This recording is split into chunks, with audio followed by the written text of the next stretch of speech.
Halo guys, gimana? Udah nonton video singkat tentang perkenalan kelompok kami di TikTok? Gimana guys, tertarik nggak untuk mendengarkan materi yang kami bawakan, yaitu tentang audit terhadap siklus pengeluaran? Oh iya, poin-poin pembahasan kami sudah tuliskan di video TikTok kami ya guys. Tidak lupa, untuk teman-teman yang langsung mampir ke sini, kami juga tetap mencantumkan ya loh. Oke guys, kita langsung saja membahas poin yang pertama, yaitu pengujian substantif terhadap saldo utang usaha.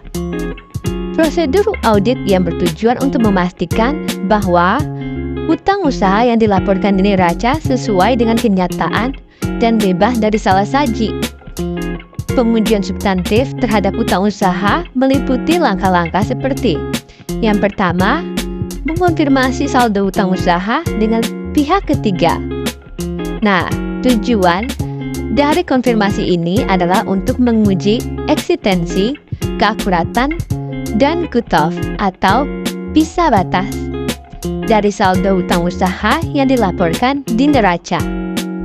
Yang kedua, menelusuri saldo awal dan akhir utang usaha dengan kertas kerja tahun sebelumnya dan buku besar.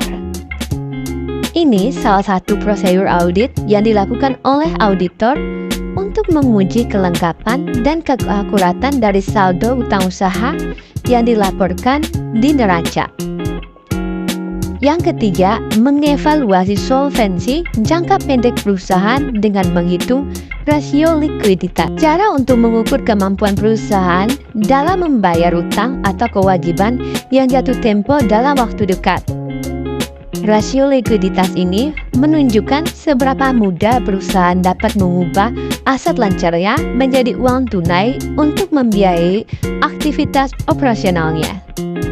Guys, kalian perlu tahu, ada beberapa jenis rasio likuiditas yang dapat digunakan untuk mengevaluasi solvensi jangka pendek perusahaan. Antara lain, 1. Rasio lancar, yaitu rasio antara total aset lancar dengan total kewajiban lancar. Rasio ini menunjukkan seberapa banyak aset lancar yang dimiliki perusahaan untuk setiap satuan kewajiban lancarnya. Rumusnya, rasio lancar sama dengan total kewajiban lancar atau total aset lancar. Contohnya, seperti perusahaan ABC memiliki aset lancar sebesar 500 juta dan kewajiban lancar sebesar 300 juta. Maka, rasio lancarnya adalah 500 dibagi dengan 300 sama dengan 1,67. Artinya, perusahaan ABC memiliki aset lancar yang 1,67 kali lebih besar dari kewajiban lancarnya. Ini menunjukkan bahwa perusahaan ABC memiliki likuiditas yang baik dan mampu membayar kewajiban jangka pendeknya.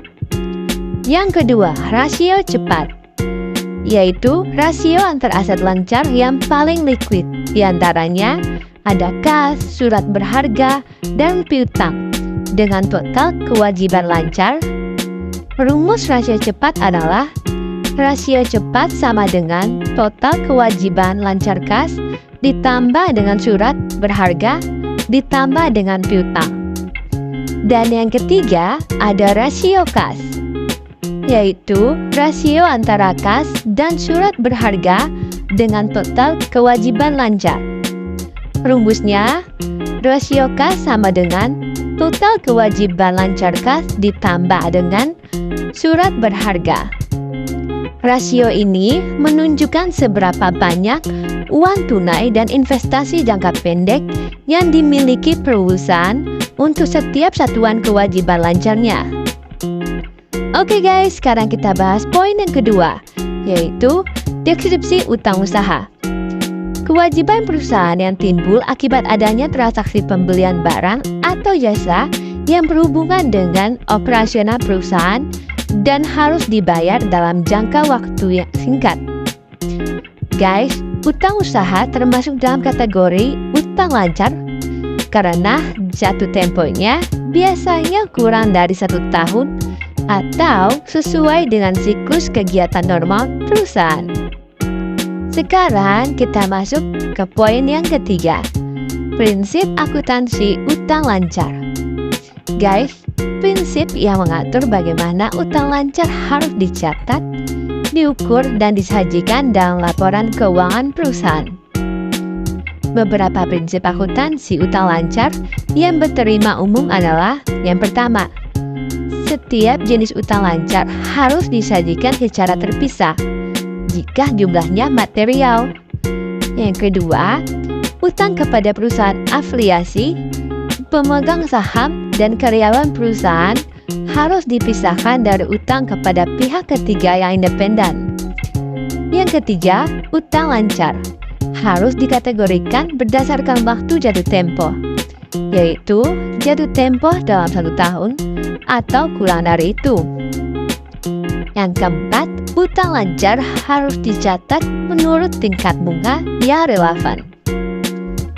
Poin yang selanjutnya yaitu tujuan pengujian substantif terhadap hutang usaha.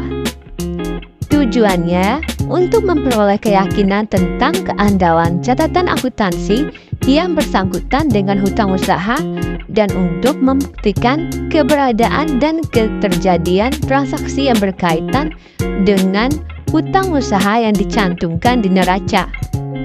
Guys, seperti yang kita lihat, beberapa metode pengujian substantif terhadap hutang usaha adalah: yang pertama, mengirimkan konfirmasi kepada kreditur untuk meminta konfirmasi saldo hutang usaha per tanggal neraca. Yang kedua, menelusuri saldo hutang usaha per tanggal neraca ke bukti pembayaran setelah tanggal neraca atau ke faktur pemasok. Yang ketiga, menelusuri transaksi pembelian dan pembayaran yang terjadi sebelum dan sesudah tanggal neraca. Dan yang selanjutnya, menganalisis rasio-rasio keuangan yang berkaitan dengan hutang usaha, seperti rasio lancar, rasio hutang terhadap modal, dan rasio pembayaran hutang. Nah guys, untuk poin yang terakhir, ada program pengujian substantif terhadap hutang usaha. Prosedur audit yang dirancang untuk mencapai tujuan audit yang berkaitan dengan hutang usaha, seperti yang telah saya jelaskan sebelumnya. Program pengujian substantif terhadap hutang usaha berisi berbagai langkah seperti melakukan analisis saldo hutang usaha dan membandingkannya dengan periode sebelumnya dan anggaran. Yang kedua, melakukan konfirmasi langsung kepada kreditur untuk meminta konfirmasi saldo hutang usaha per tanggal neraca. Yang selanjutnya, menelusuri saldo hutang usaha per tanggal neraca. Selanjutnya, menelusuri transaksi pembelian dan pembayaran yang terjadi sebelum dan sesudah tanggal neraca. Dan yang terakhir, menganalisis rasio-rasio kekurangan yang berkaitan dengan hutang usaha. Gimana guys? Dengan hasil materi yang kami sudah jelaskan ini. Itu saja dari kelompok kami ya guys. Semoga bermanfaat buat teman-teman semuanya. Bye-bye.